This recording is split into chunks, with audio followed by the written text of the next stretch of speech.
সবাইকে সুস্বাগতম। আজকে আমরা যে বিষয়টি নিয়ে আপনাদের সাথে আলোচনা করব সেটি আর্কিটেক্টদের যে প্রফেশনাল ফিটা, এই প্রফেশনাল ফিটা কিভাবে নির্ধারণ করা হয় এই বিষয় নিয়ে আজকে আপনাদের সাথে আলোচনা করব।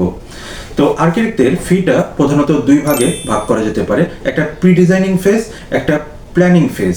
তো প্রি ডিজাইনিং ফেজটা কি? প্রি ডিজাইন ফেজের মধ্যে এখানে ফিজিবিলিটি অ্যানালাইসিস বিষয়টা থাকবে, এখানে সয়েল টেস্ট বিষয়টা থাকবে, এটি আছে এনভায়রনমেন্টাল ইমপ্যাক্ট অ্যাসেসমেন্ট থাকতে পারে EIA, তারপরে মাস্টার প্ল্যান থাকতে পারে, মাস্টার প্ল্যান ডিজাইনটা কেমন হবে এই মাস্টার প্ল্যান ডিজাইনটা থাকবে।